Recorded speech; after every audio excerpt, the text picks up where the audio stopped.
Today was proclaimed Jeff Gordon Day by Indianapolis Mayor Greg Ballard earlier in the weekend, commemorating that Jeff won the first Brickyard 400 and honoring all the money that he's raised for Riley Children's Hospital and so on. Well, it truly is Jeff Gordon Day in Indianapolis in every way. Well, you put a period on it. What it means to win at the Brickyard. You heard the emotion in Jeff's voice. You saw it on his face. I think this is going to be a pretty wild celebration for this one.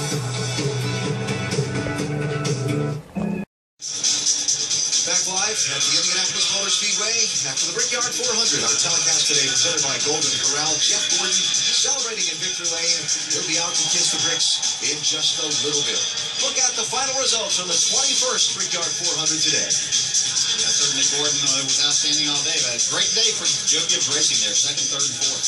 And Casey Kane held on for a sixth place finish. I think he may have run out of fuel there on the last lap, coming to the line. Kyle Larson did finish pretty good. With Casey Kane is Dave. So it wasn't a late restart that Casey Kane, who led the most laps today, fell from first to fifth. Casey, what was going on with the race car? Oh, man, we had a great Time Warner Cable Chevy. Looking back, I should have chose the top, obviously, but they pretty much let Jeff control that restart. I took off and never spun a tire, and the inside had been more grip, you know, in a straight line throughout the race. So, and I started on both sides, so I thought it was the right decision, but I didn't spin a tire, and Jeff was driving by me like before we were even at the second red. So I was, they just let him control it. But either way, he was going to pass me in 1 and 2, you know. So looking back, I probably should have chose the top. That would have put us in a better place. And but we ended up 6, and because of that, I was able to save fuel and make it.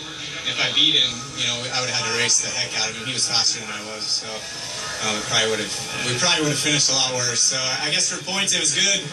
I would have loved to win the Brickyard. We had a great car. I thought I gave it all I had. The team gave it all they had, and we just came up a little short. And you needed that win to try to get into the chase this year, too. Yeah, no kidding. I know that. We have 5 more good tracks for us and 6 more races. Hopefully we can get one. Still some Casey Kane tracks to go to. Well, it was an interesting day for Kyle Busch. Wrecking loose early, had a little contact with Brad Keselowski on pit road. Then at the end, you joke with your team and say you're running out of fuel. How would you sum up your day, Kyle? I said he's running out, me in the 24, like we were going to have a chance, but no. There was no catching him.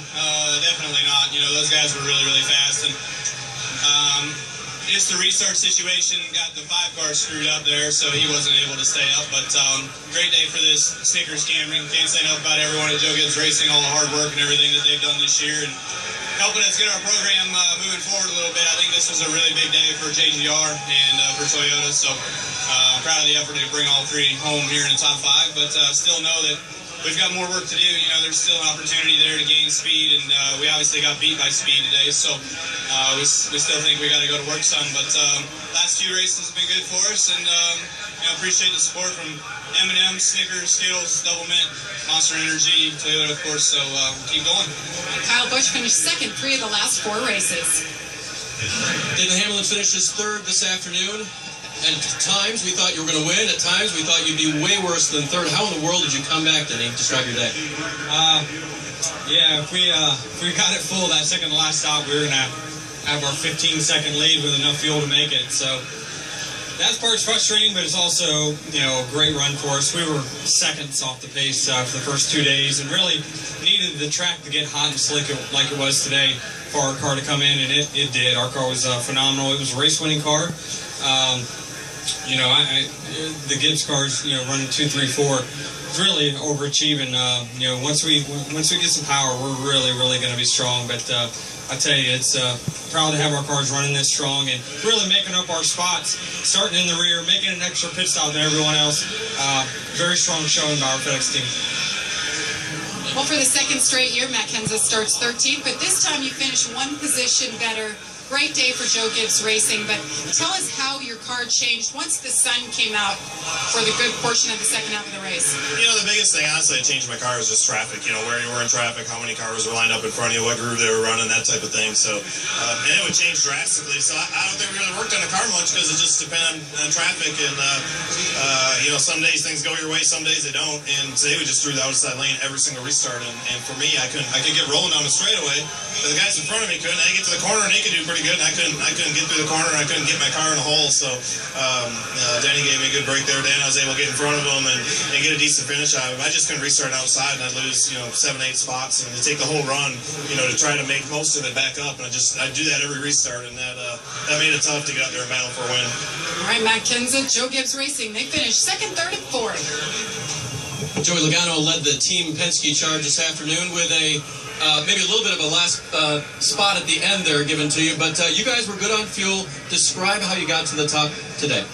Yeah, to start the weekend, we weren't very good at all, and we just kept working on this Shell Pennzoil 4, getting a little better, and I thought when the race started, we were 5th to 8th place car, and that's pretty much where we ran all day, and I felt like if we got out front, we can lead laps and drive away, but if you put us back there, that's where we're going to be. And Todd Gordon called a perfect race. He had the winning strategy with some gutsy calls, but it worked out. Just wasn't fast enough. The 24 car was better than everybody. He was the only car that can actually pass cars and move up through the field no matter what his strategy was. So they deserve it. We just got to wait another year to come back here and try to win for RP. How big was the weather today? Because it changed 3 or 4 times, it seemed like. Were you good in the hot and sunny or not so much? That's better in the shade. The sun came out and just lost all my rear grip off the corner. When you get behind a car, the air is so dirty and so turbulent that you're absolutely sideways off the corner. And his tires are so hard. It's hard to make those passes. And it's crazy when you're going like 180 and you can light the tires up and spin your tires. It's pretty cool, but it's not really what you want your race car to do. And it's tough because you're trying to set your car up for clean air. For when you get it, you're fast, but when you get in dirty air, you're too loose, and you can't tighten your car up enough for that. So it's a struggle all day long. It's very frustrating inside the race car, and you just got to keep your head on all day and let the strategy play out and get spots when you can, be aggressive on restarts, and get the best finish you can by the end of the day. A lot of dynamics playing into that top 5 finish. Dave, thanks. And as we conclude the day here in Indianapolis today, we look ahead to Pocono, the giant 2.5-mile track next Sunday, the road course in Watkins Glen, Michigan, Bristol, Atlanta, as we close in on the chase. Join us at the track, NASCAR.com/tickets, or the number at the bottom of your screen. There'll be some great racing over these summer months of 2014.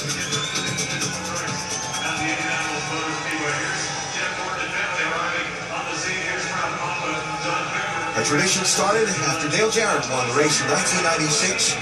He and his crew chief Todd Parrott talked about doing something different and special, and a last-minute inspiration led to this.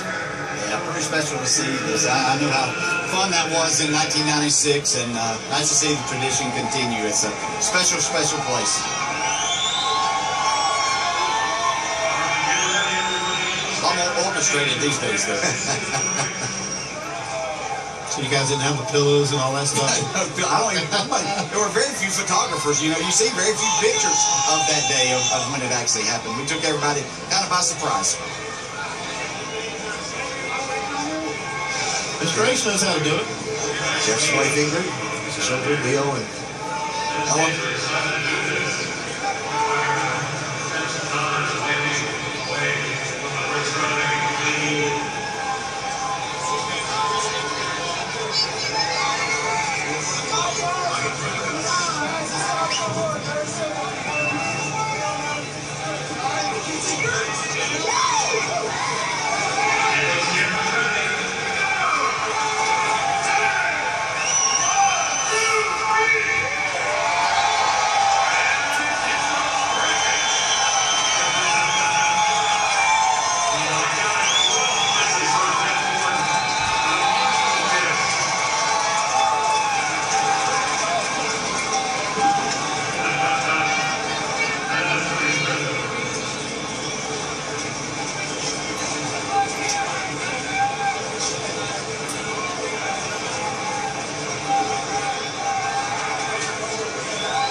in a brick would be something you'd look forward to so much. A family photo the Gordons will never forget. So much has gone down at this track, but that is exactly what we saw made today. Jeff Gordon, the first driver with 5 wins on the oval. What a moment. It really was. I mean, Jeff did not look up on nothing. He just flat wore him out today. He had a fast car throughout the day. He looked so good out there. I mean, not making any mistakes. We talked earlier how mistakes are what's going to doom you. He didn't have any mistakes whatsoever. Great job out of Jeff Gordon. Yeah, different look for this race team. This 24 team over the past few seasons we've watched, be good at times, but never really dominant, never putting the pieces together that we all know that they have. Well, today's performance is an indicator of things to come, I do believe. We could be not only talking about the 5th win at Indy, but the 5th championship for Jeff Gordon. The cream rises at this particular track, and Indy winners tend to go on to win championships. And as we look at the 5-time winners, Michael Schumacher, many times over a Formula One champion, AJ Foyt, Alan Rick Mears, 4-time winners on the oval. That, of course, in the Indy 500. It is, though, hard not to look, as you said, this almost new look 2014, and not think drive for 5, but for a championship. No, I think this day today, because of what it takes to be successful today, it absolutely solidifies it in my mind. The last couple of seasons, we've watched them struggle to get into the chase and to be a part of it and come down the last moment. To come here today, they had the dominant car, the fastest car. They had their strategy set. They kicked everyone's hind end today. And seeing that, you better watch out for this 24. A lot of people said that Jeff Gordon's getting old. He can't do it. But in my mind, he's getting more mature. I mean, he's more focused on his car. His cars are so fast. And it's like we always look at Jimmy Johnson be the team leader. It looks like it's swap roles right now. It looks like it's Jeff Gordon. Talking about Jimmy Johnson, tough day for him too. Brad Keselowski, the 2-car, tough day for him. But Johnson right on his money, not where he needs to be, but Jeff Gordon right on his money. I'm really, really impressed with him. I know I'm repeating myself, but what a great day for this Well, guy. I will say this, Alan. Jeff's going to have a conversation with Leo. It's okay to kiss the ground this particular time. The kids have a certain amount of logic. We've seen that in a couple of years, haven't we? DJ Andy, a thought on what you saw today here at the Brickyard? Yeah, a great race played out and a true champion and a driver that this means as much as anything to him to win at this racetrack. And just an outstanding job. What a determination on that last restart to get himself in position to win. And it's no longer good enough to have just the best car to win a race. You have to execute. This team just executed flawlessly today and also had the best car and got the win. Next weekend, races on Saturday at Iowa, Sunday at Pocono, both on ESPN. And next is Sports Center, where we'll have more post-race coverage from here at the Indianapolis Motor Speedway. One of the greatest of all time, shining brightly on the sports grand stage, Jeff Gordon wins the Brickyard. This is where the race for the chase really starts.